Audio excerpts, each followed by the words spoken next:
El aire en Archivos Editoriales Gascón era denso y olía a papel viejo y a cera para pulir, una atmósfera estancada en el tiempo, como el propio director de operaciones, el señor Beltrán.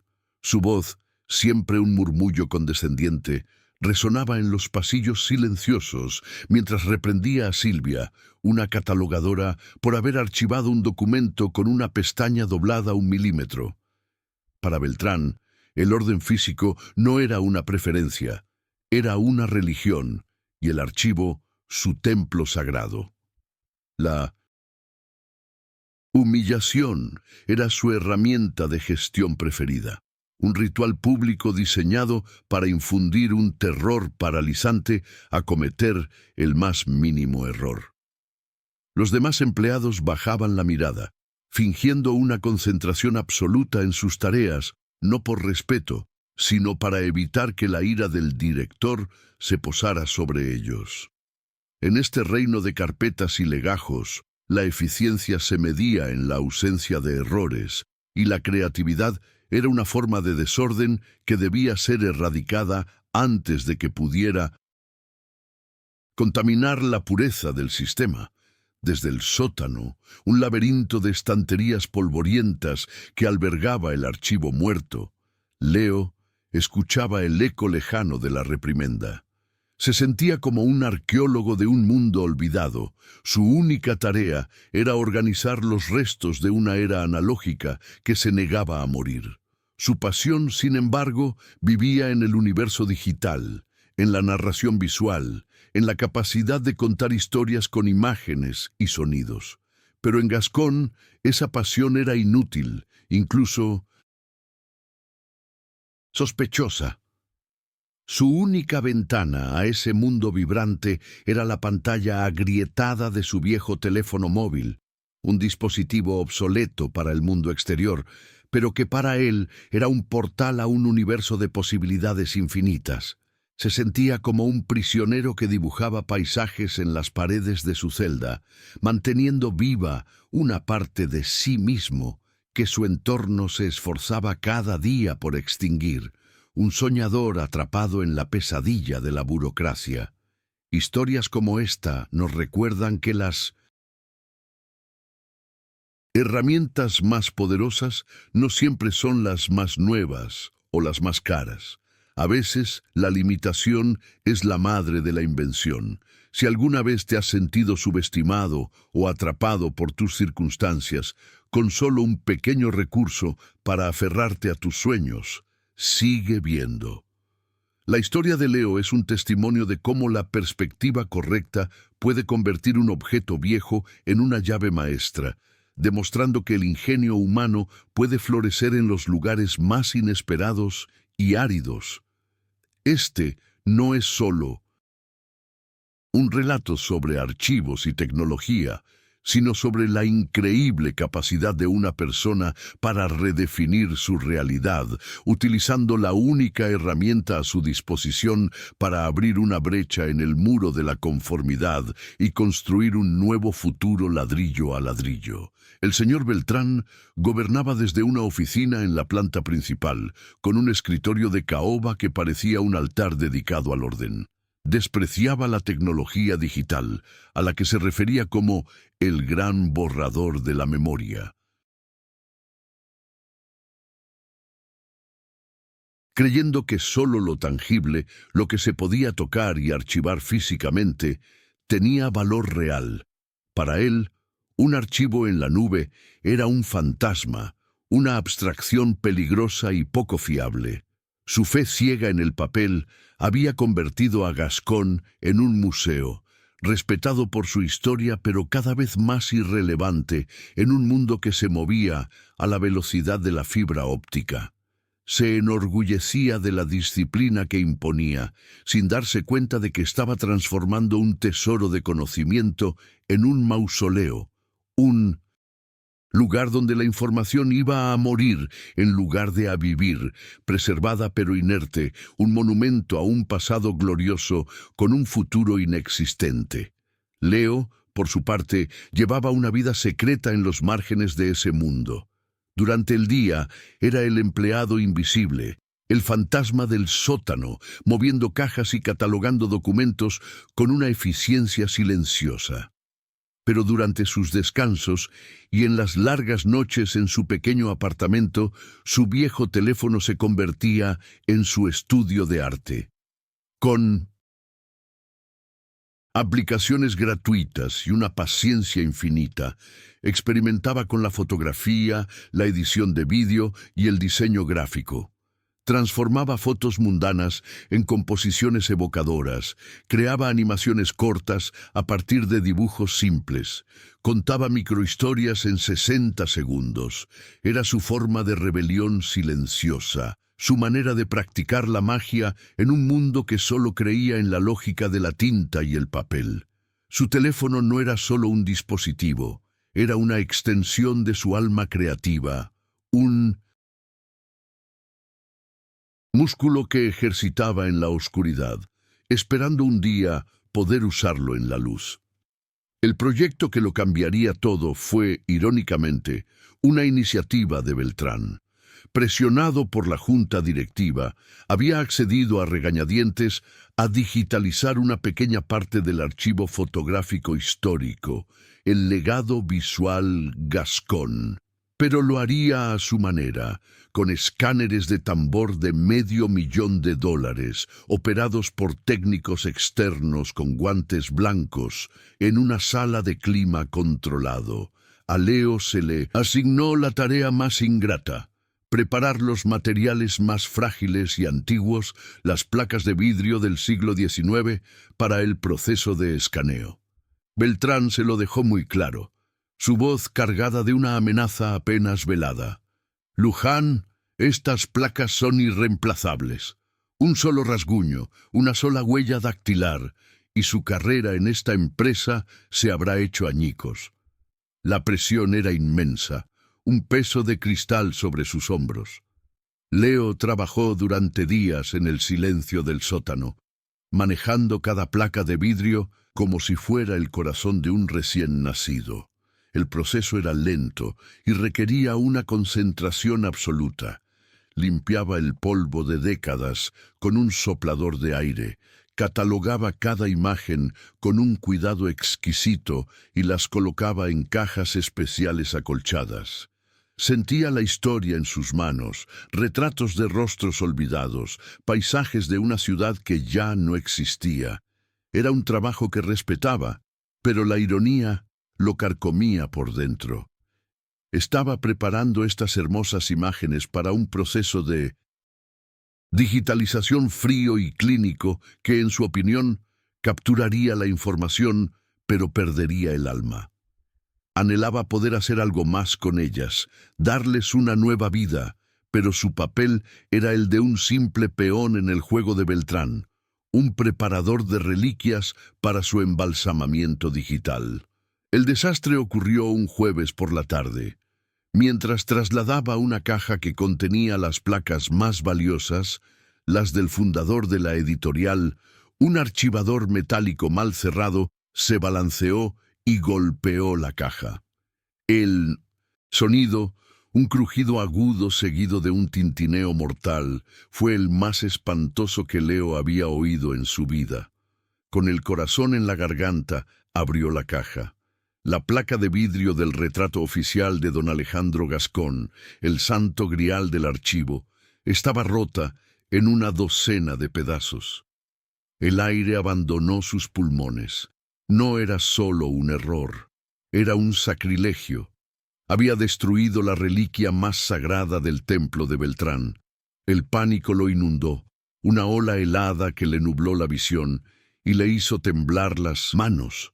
Su carrera no estaba hecha añicos, estaba pulverizada. Su primer instinto fue huir, dejar una nota y desaparecer. Pero su segundo instinto, el de un solucionador de problemas nato, tomó el control. No podía confesar. La ira de Beltrán sería apocalíptica. Tenía que haber una manera de, si no arreglarlo, al menos mitigar el daño antes de que alguien lo descubriera. Con manos temblorosas, llevó los fragmentos de cristal a su pequeña mesa de trabajo, iluminada por una lámpara de escritorio. Los colocó sobre una hoja de papel blanco, tratando de recomponer el retrato como si fuera un rompecabezas imposible. Las grietas eran como un mapa de su propio desastre, líneas irregulares que desfiguraban el rostro severo del fundador. La desesperación era un nudo en su garganta y sabía que el tiempo corría en su contra. Fue entonces cuando la desesperación dio a luz una idea. No podía escanearlo oficialmente, pero necesitaba un registro de la imagen, aunque fuera rota, para ver si podía reconstruirla digitalmente.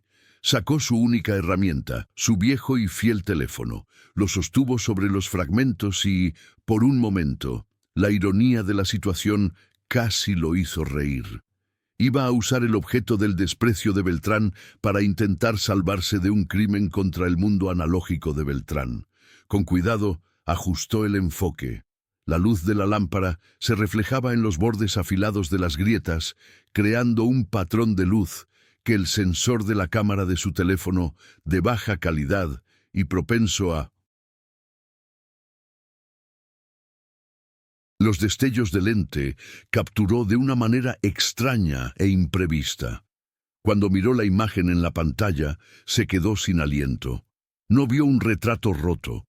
Vio algo completamente nuevo. El algoritmo de procesamiento de su viejo teléfono, diseñado para compensar las deficiencias de su lente, había interpretado las grietas no como un defecto, sino como parte de la imagen. Las líneas de la fractura brillaban con una luz propia, como si fueran venas de oro o relámpagos atrapados en el cristal.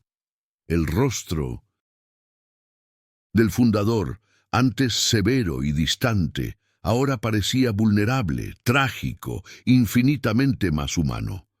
La destrucción física de la placa, filtrada a través de la tecnología imperfecta de su teléfono, había creado una obra de arte. No era una restauración, era una reinterpretación, una resurrección. El pánico de Leo comenzó a transformarse en una extraña euforia.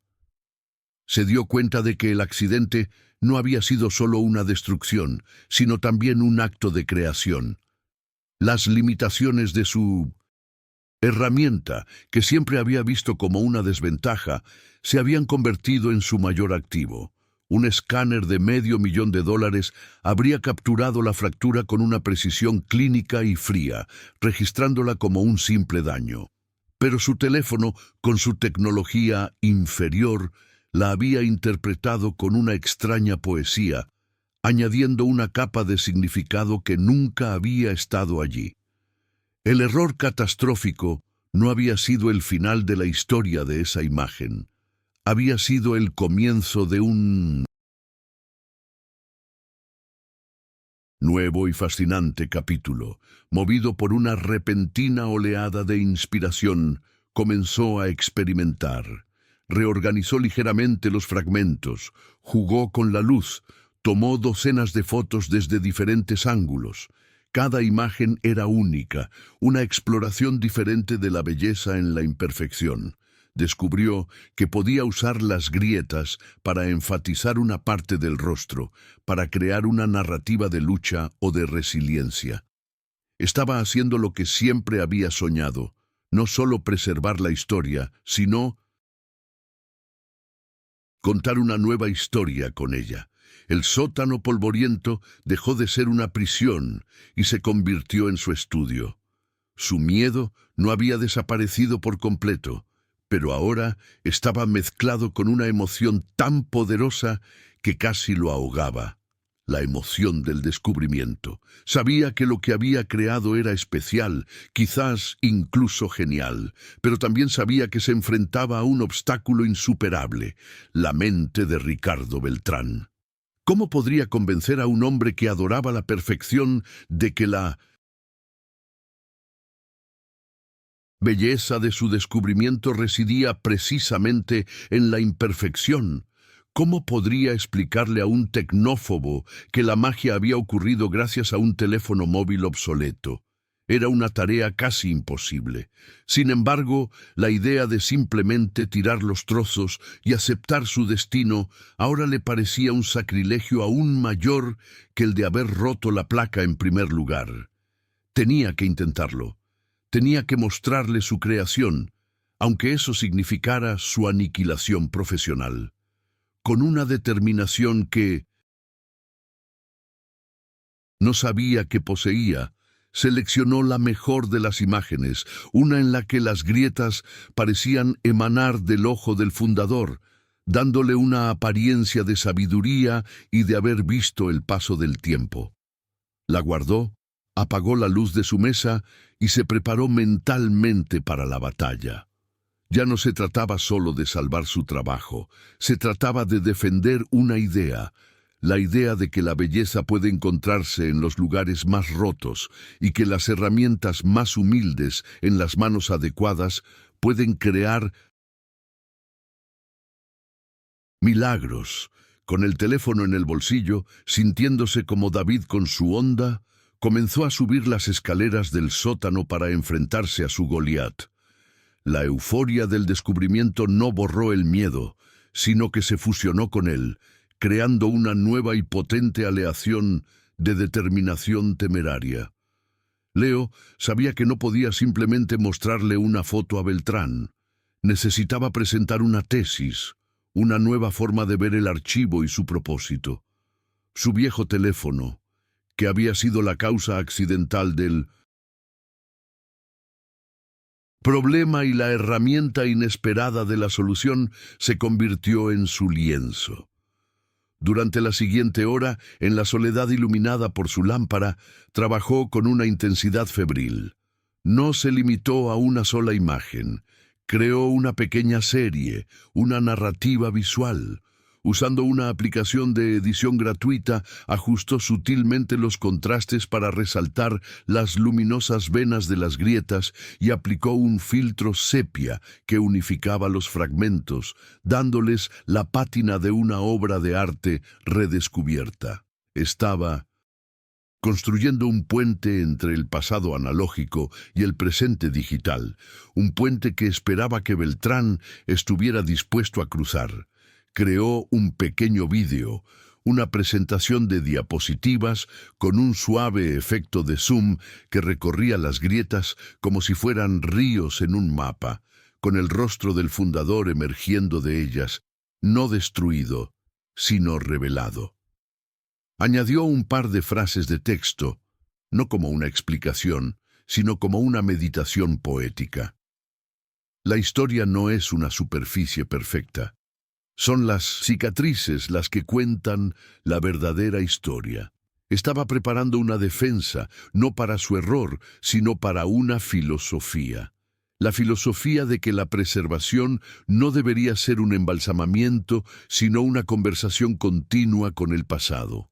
Su humilde teléfono, con sus limitaciones y sus fallos, se había convertido en el instrumento perfecto para esta conversación, demostrando que una nueva perspectiva podía transformar la ruina en una revelación, el daño en una profundidad inesperada y conmovedora. Antes de subir, se detuvo un momento, se miró en el oscuro reflejo de un archivador metálico y apenas reconoció al hombre que le devolvía la mirada. El habitual velo de resignación en sus ojos había sido reemplazado por el brillo de un propósito. Ya no era el guardián de las reliquias muertas, sino el creador de algo nuevo y vibrante. Repasó su argumento una última vez. No se disculparía. Presentaría el incidente no como un accidente a ser perdonado, sino como un experimento involuntario con resultados extraordinarios. Apelaría no a la misericordia de Beltrán, sino a su orgullo, al legado de la editorial Gascón. Le diría que esto no era una profanación, sino una evolución, una forma de hacer que el archivo volviera a ser relevante en el siglo XXI. La subida desde el sótano fue como emerger de las profundidades hacia un mundo diferente. Cada escalón de metal resonaba bajo sus pies, marcando el ritmo de su corazón acelerado. Al entrar en la planta principal, el silencio opresivo del archivo pareció intensificarse. Sintió las miradas de sus colegas, al principio curiosas, luego alarmadas al ver la dirección que tomaba. La oficina de Beltrán. Nadie se acercaba al director sin ser convocado. Hacerlo era invitar al desastre. Pero Leo ya no caminaba como un empleado asustado, caminaba con la postura de alguien que lleva un tesoro, una verdad frágil pero poderosa, guardada en el bolsillo de su pantalón. Cada paso era un acto de fe en sí mismo y en la extraña belleza que había descubierto en los escombros de su propio error. La oficina de Beltrán era un santuario de la madera oscura y el orden perfecto. Ni un papel fuera de lugar, ni una mota de polvo. Beltrán levantó la vista de un pesado legajo, su rostro una máscara de irritación por la interrupción. Antes de que pudiera pronunciar una sola palabra de reprimenda, Leo se acercó al escritorio y, sin pedir permiso, colocó su viejo teléfono sobre la superficie de caoba pulida. El contraste entre el objeto moderno y desgastado y el mueble antiguo y prístino era una declaración en sí misma.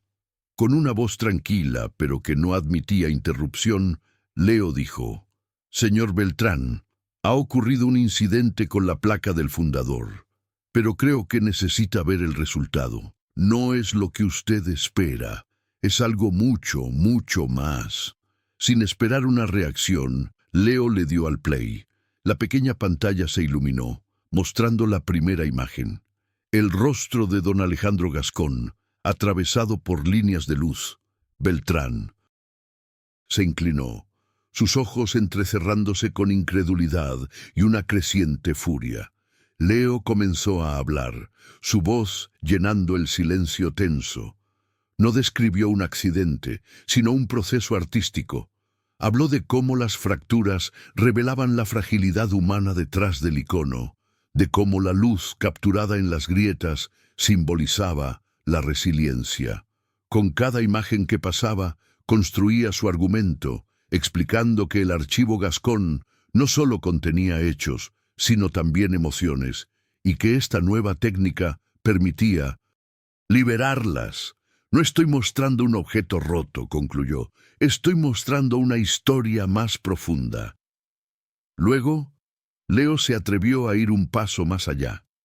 Explicó el papel crucial de su herramienta.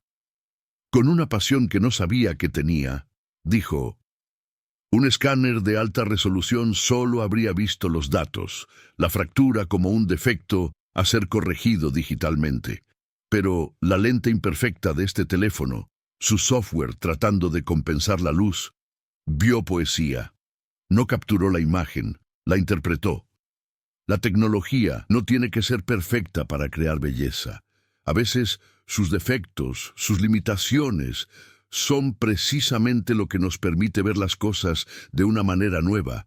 Estaba defendiendo no solo su imagen, sino su mundo.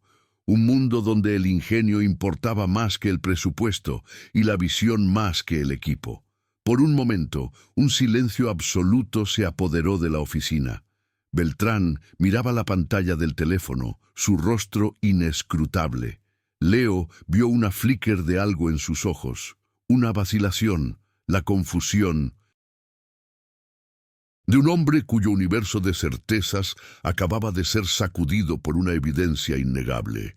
La imagen en la pantalla era innegablemente poderosa, hermosa, de una manera extraña y melancólica.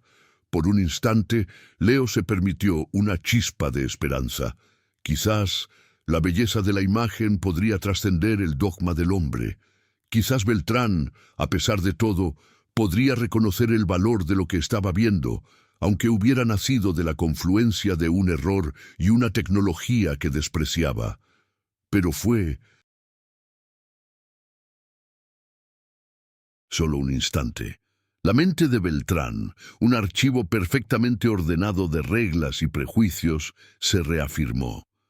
La disonancia era demasiado grande para aceptarla. Su cerebro rechazó la belleza y se aferró al único hecho que podía procesar, la destrucción de una propiedad invaluable. Levantó la vista del teléfono y la vacilación en sus ojos había sido reemplazada por un desprecio helado. La furia, contenida hasta entonces, comenzó a filtrarse en su voz. Su mundo había sido desafiado, y su reacción no fue de curiosidad, sino de una violenta autodefensa. No vio la oportunidad de una nueva visión. Vio la anarquía llamando a las puertas de su templo. Con una voz que goteaba sarcasmo, Beltrán finalmente habló. Dijo: «Así que, permítame entender, Luján. No solo ha destruido nuestro artefacto más preciado, sino que ahora tiene la audacia de presentarse aquí y llamarlo arte. ¿Ha perdido la cabeza? ¿Cree que puede encubrir su incompetencia catastrófica con esta charla de pseudointelectual de cafetería y un truco de luz hecho con su juguete?» Su tono era deliberadamente humillante, diseñado para reducir el descubrimiento de Leo a un delirio infantil, una patética excusa para un error imperdonable. La batalla no se libraría en el terreno de la estética o la filosofía, sino en el campo de la disciplina y la jerarquía, el único que Beltrán conocía. Beltrán se levantó, su presencia llenando la habitación. Tomó el teléfono de Leo con 2 dedos, como si estuviera contaminado. Usted no es un artista, usted es un archivero y ha fallado en su deber más fundamental, preservar. Lo que ha hecho es una profanación. Ha tomado una pieza de historia y la ha convertido en un espectáculo de feria digital. Y tiene el descaro de llamarlo una historia más profunda. La única historia profunda aquí es la profunda irresponsabilidad que ha demostrado.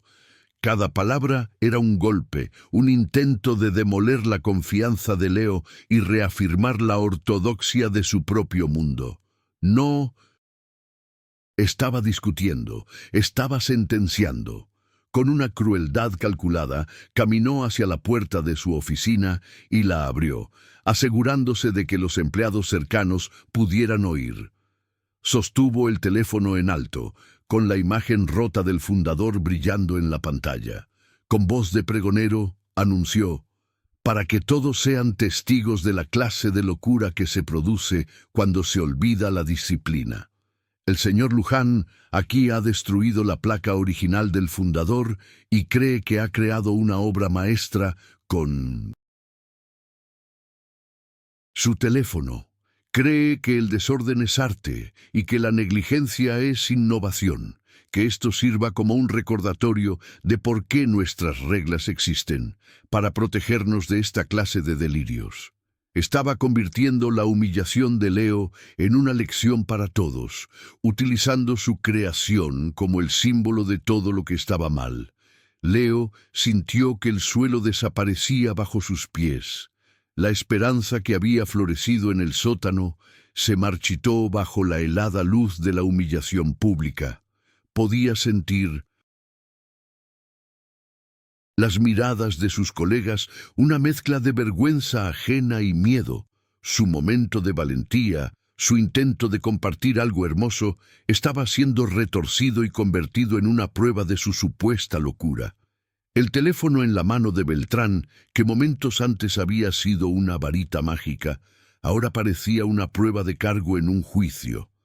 La belleza que él veía tan claramente era invisible para el hombre que tenía el poder, y esa ceguera era suficiente para borrarla de la existencia. Beltrán, habiendo completado la humillación pública, volvió a centrar su atención en Leo. Su voz bajó a un susurro conspirador, pero cargado de veneno. Le dijo: «Ha cometido el peor error de su carrera, Luján. Ha destruido un activo de la empresa cuyo valor es incalculable. Legalmente podría llevarlo a los tribunales, pero soy un hombre de procedimientos, así que le daré una opción, una oportunidad para contener el daño que ha causado. No era una oferta de paz, sino una demanda de rendición incondicional, una oportunidad para que Leo participara en la negación de su propio descubrimiento.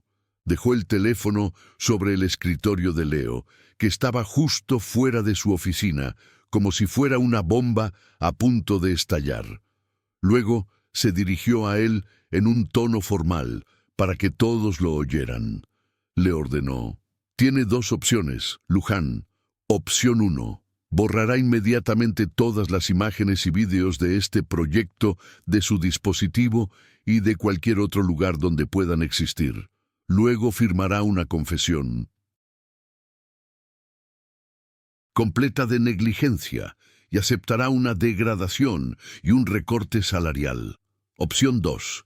Será despedido inmediatamente por destrucción de propiedad de la empresa, y me aseguraré de que su expediente detalle su completa falta de fiabilidad y su estado mental cuestionable. La elección es suya.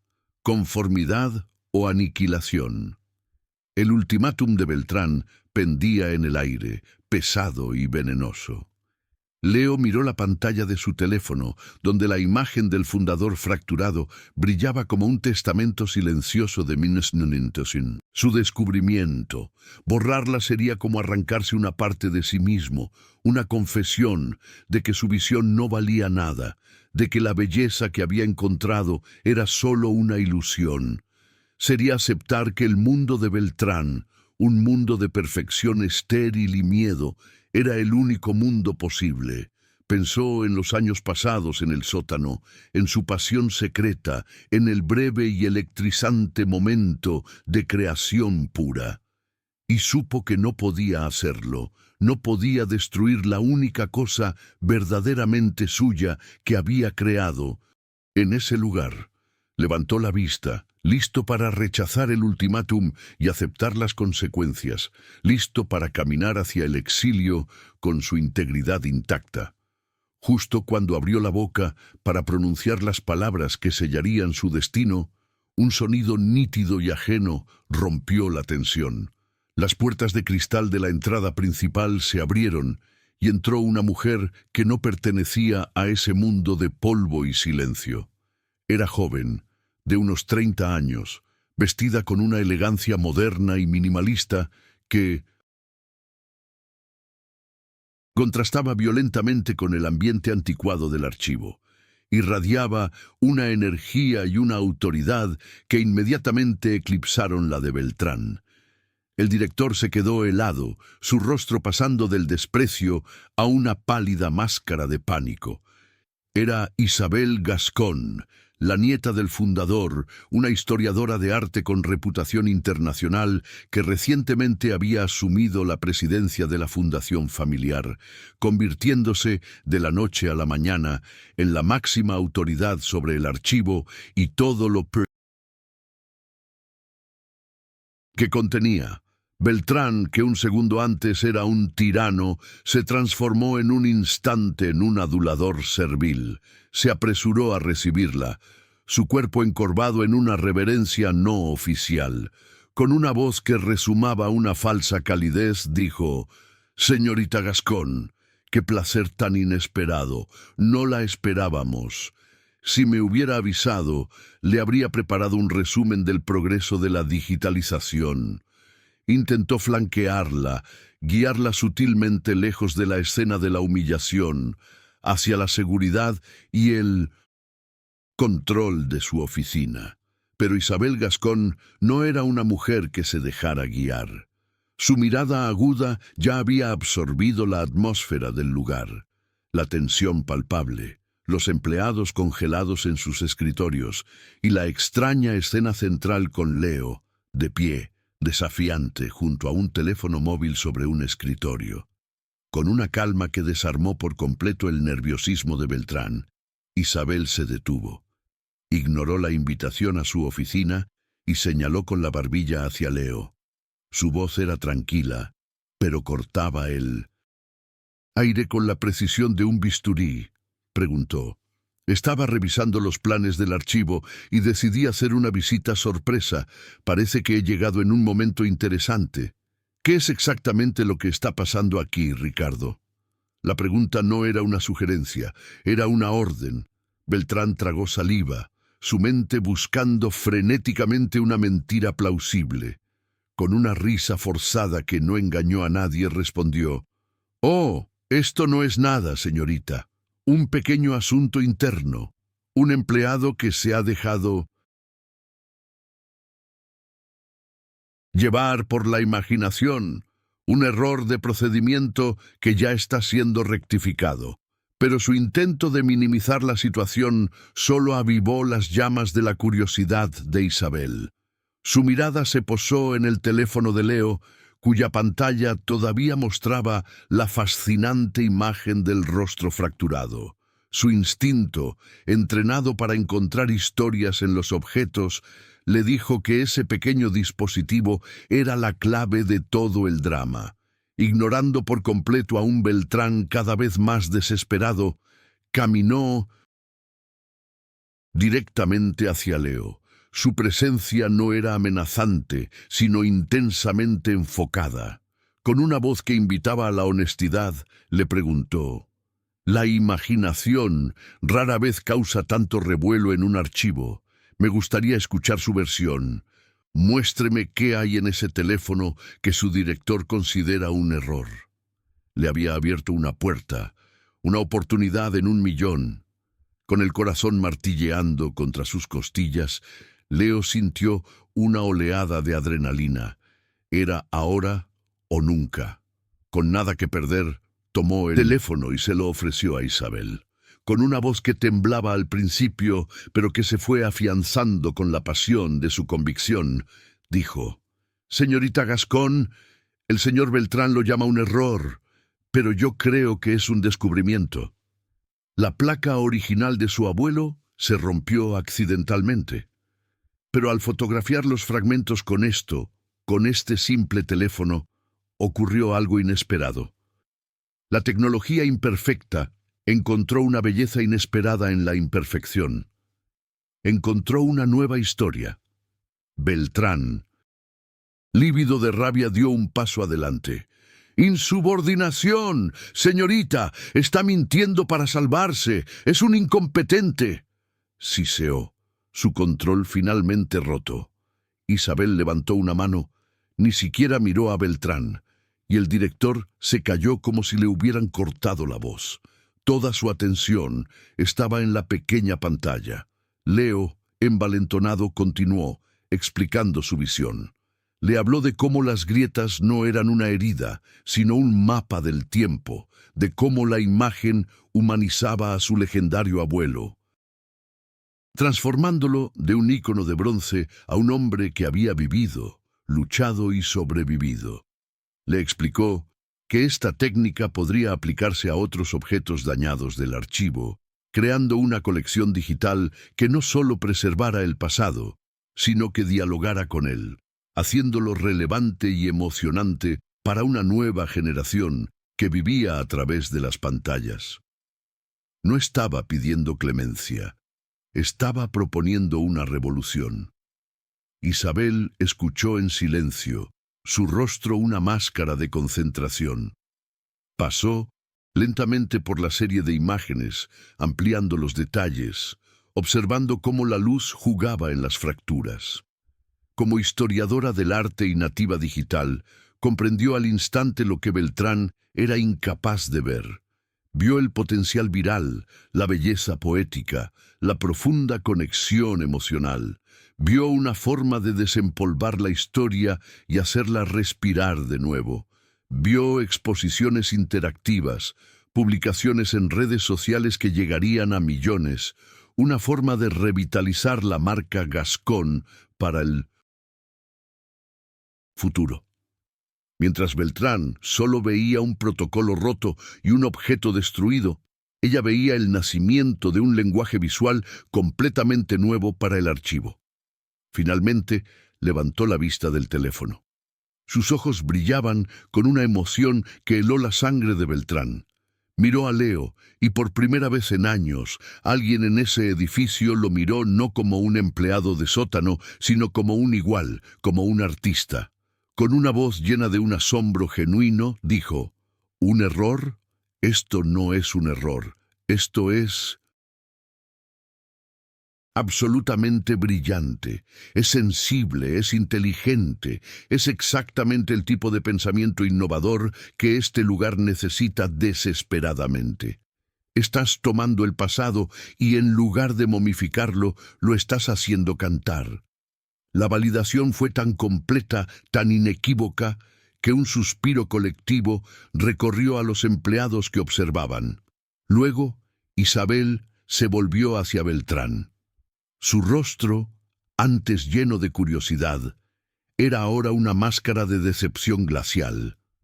Le devolvió el teléfono a Leo como si fuera un objeto precioso y luego se dirigió al director. Su voz era tranquila, pero cada palabra era una losa de granito. Dijo: Ricardo, este joven, con una herramienta que probablemente usted considera basura, ha creado más valor y más potencial para el legado de mi familia en una tarde que usted, en los últimos 5 años, con sus protocolos y su miedo. Y su primer instinto no fue entenderlo, sino destruirlo, silenciarlo. ¿Se da cuenta de lo que estuvo a punto de hacer? Estuvo a punto de enterrar el «¿Te está gustando esta historia?». Momentos como este demuestran que una sola persona, con una nueva perspectiva, puede cambiarlo todo, desafiando sistemas enteros que se niegan a evolucionar. Si crees en el poder de la creatividad para superar la rigidez y en que las herramientas más humildes pueden producir los resultados más extraordinarios, deja un like y suscríbete al canal. Queremos seguir compartiendo estas historias que te inspiran a mirar tus propios errores y limitaciones, no como debilidades, sino como fuentes de una fortaleza única. Ahora continuamos con el vídeo para ver cómo esta impactante validación reconfigura el destino de todos en el archivo. El impacto de las palabras de Isabel Gascón fue como una onda expansiva.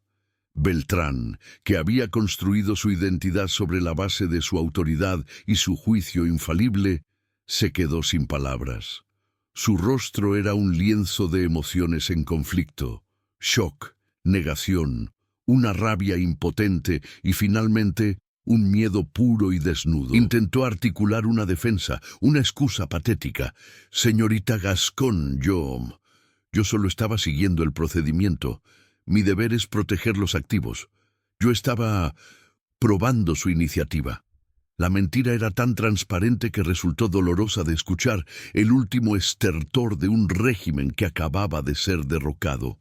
Isabel ni siquiera se molestó en responder a su excusa. Su atención ya estaba de nuevo en Leo, su mente moviéndose a una velocidad vertiginosa. Su tono cambió de la apreciación al de una directora ejecutiva en acción. Le preguntó a Leo: ¿Tiene más ideas como esta? ¿Cree que este proceso es replicable? ¿Qué necesitaría para convertir esto en un proyecto piloto? Ya no le preguntaba si era posible, le preguntaba cómo implementarlo. En ese instante, la jerarquía del archivo se disolvió y se reconfiguró.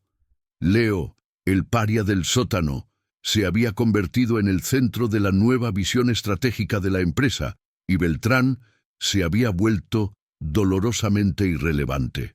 Leo, todavía tratando de asimilar el giro sísmico de los acontecimientos, se encontró respondiendo con una fluidez y una confianza que no sabía que poseía. Impulsado por años de sueños reprimidos, comenzó a esbozar un plan. Habló de crear una galería de la resiliencia, una colección en línea de objetos dañados, reinterpretados digitalmente.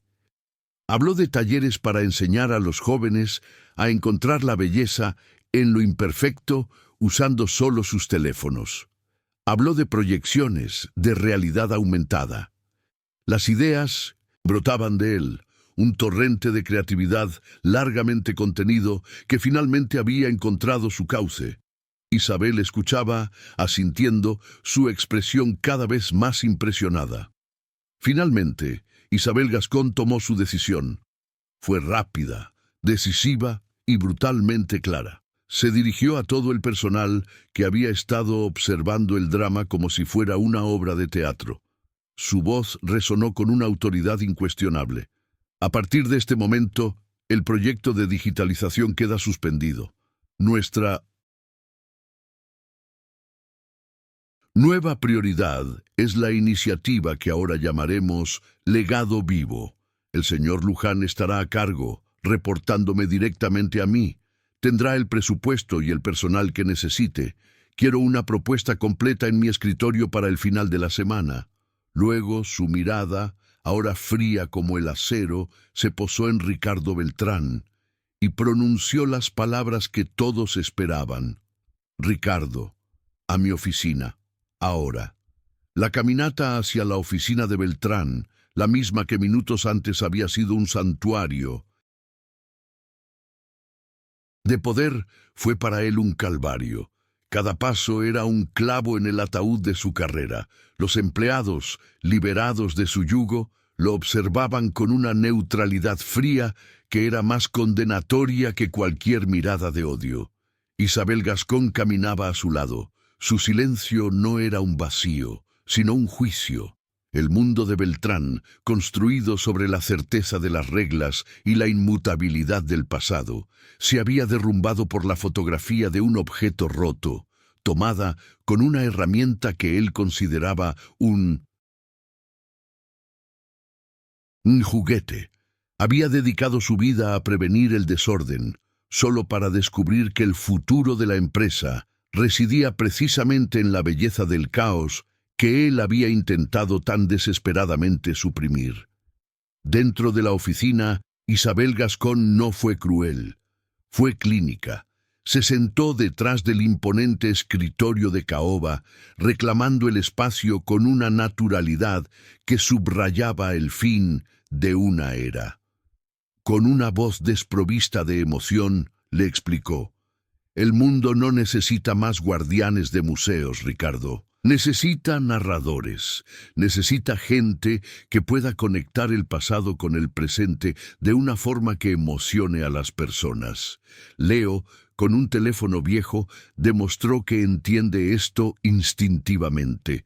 Tú, con todos los recursos a tu disposición, has demostrado que no solo no lo entiendes, sino que le tienes miedo.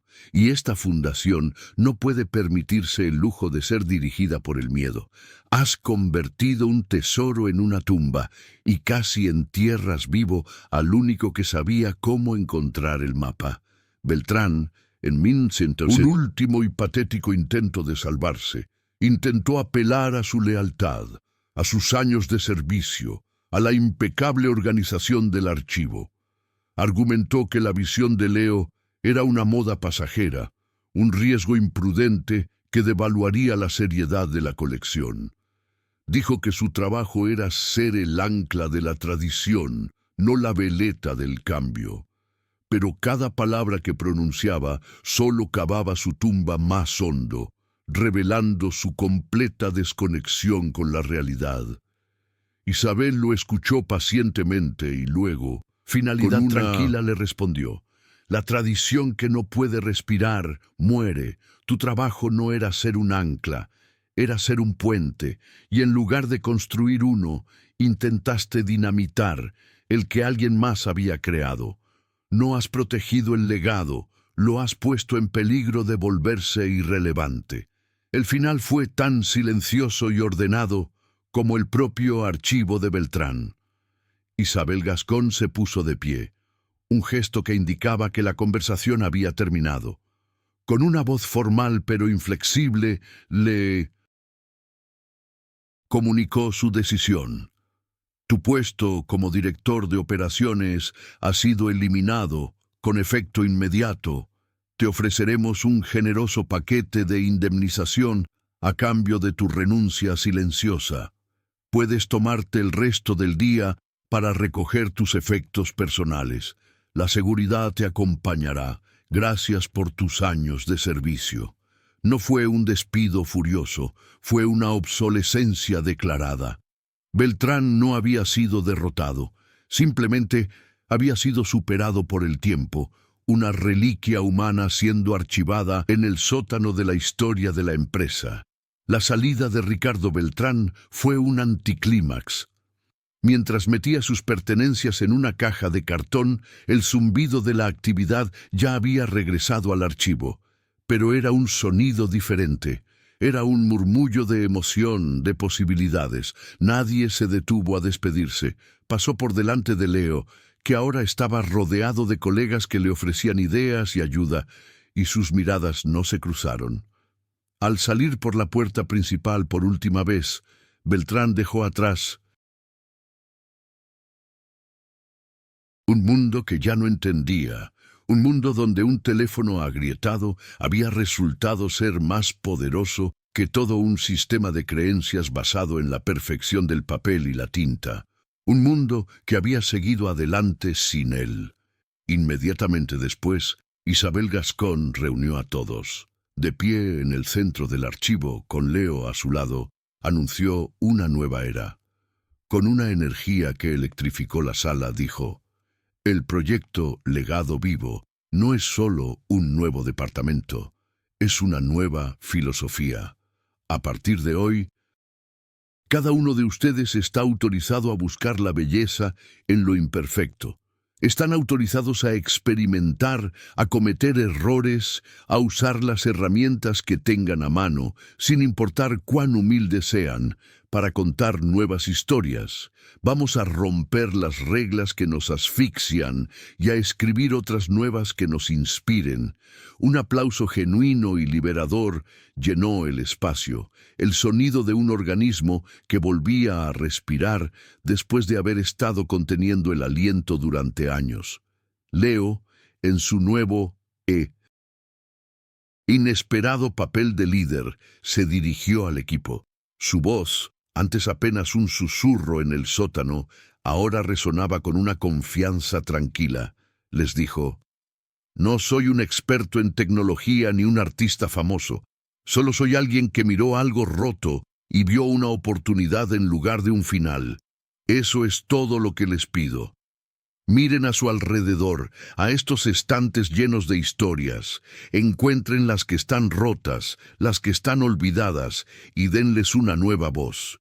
Mi puerta, o más bien mi escritorio en el sótano por ahora, siempre estará abierta para cualquier idea, por muy extraña que parezca. Sus palabras eran una invitación a la colaboración, no una declaración de poder. 6 meses después, el archivo era un lugar transformado. Las estanterías polvorientas seguían allí, pero ahora estaban salpicadas de estaciones de trabajo con tabletas y ordenadores portátiles. El silencio sepulcral había sido reemplazado por un bullicio creativo. La gente colaboraba en proyectos que cruzaban las fronteras entre lo físico y lo digital. La iniciativa Legado Vivo se había convertido en un éxito viral. El retrato fracturado de don Alejandro Gascón se había convertido en un icono, el logo de la nueva fundación, un símbolo de resiliencia y de la belleza de la historia con todas sus cicatrices. El archivo, antes un remanso olvidado, era ahora un centro cultural vibrante, con exposiciones, talleres y una presencia en línea que atraía a una audiencia global. Leo nunca se mudó a la oficina de Beltrán. Eligió mantener su base en el sótano, transformándolo de una mazmorra en un laboratorio de ideas, un espacio lleno de luz, tecnología y proyectos a medio hacer. Se convirtió en un mentor, animando a otros a encontrar su propia voz creativa. A menudo, cuando un empleado joven cometía un error, como digitalizar un documento al revés o con un color equivocado, Leo lo veía no como un problema a corregir, sino como un punto de partida. Con una sonrisa decía: interesante, no lo borres. Juguemos con ello, veamos a dónde nos lleva este error. Estaba cultivando una cultura donde cada accidente era una puerta potencial a un nuevo descubrimiento. Un día, Isabel Gascón bajó al sótano. En lugar de un informe, le mostró a Leo un mensaje de un famoso museo de arte moderno. Querían presentar Legado Vivo como su principal exposición de otoño. Ella lo miró, rodeada por el caos creativo que él había desatado, y dijo: «¿Sabes? Mi abuelo siempre decía que un libro no está completo hasta que alguien lo lee. Creo que lo mismo se aplica a la historia. No está completa hasta que alguien la siente. Tú, con tu viejo teléfono, nos has enseñado a todos a sentir la historia de nuevo. Y eso es un legado más valioso que cualquier objeto perfectamente conservado». En su bolsillo, Leo todavía llevaba el mismo teléfono viejo y agrietado. Se había negado a cambiarlo. Para él no era solo una herramienta, era un recordatorio. Un recordatorio de que las limitaciones no son barreras, sino guías que pueden forzarnos a encontrar caminos nuevos e inesperados. Un recordatorio de que el valor no reside en la perfección del equipo, sino en la claridad de la visión. Y un recordatorio de que a veces, en los momentos de mayor desesperación, cuando todo parece perdido y roto, es precisamente cuando estamos a punto de crear algo verdaderamente extraordinario. La historia de Leo es una lección sobre la perspectiva. Nos enseña que las herramientas que tenemos a nuestra disposición son menos importantes que la forma en que elegimos usarlas. Un teléfono viejo puede ser un pedazo de basura obsoleta o puede ser un estudio de arte portátil. Un archivo dañado puede ser una pérdida trágica o puede ser el lienzo para una nueva obra maestra. Todo depende de la historia que decidimos contar. El cambio real no proviene de adquirir nuevos recursos, sino de encontrar nuevas formas de ver los recursos que ya poseemos. Es un recordatorio de que el ingenio, la resiliencia y una pizca de rebelión creativa son, y siempre serán, las tecnologías más disruptivas de todas. Si esta historia te ha inspirado a mirar de otra manera las limitaciones en tu propia vida, cuéntanoslo en los comentarios. ¿Qué herramienta humilde has usado para crear algo de lo que te sientes orgulloso? Queremos celebrar el poder del ingenio que todos llevamos dentro. No olvides darle a me gusta si crees en el poder de la creatividad para cambiar vidas, y suscríbete para más historias que demuestran que no necesitas un imperio para empezar a construir tu sueño. A veces, todo lo que necesitas es una sola herramienta y el coraje para usarla de una manera que nadie ha imaginado antes.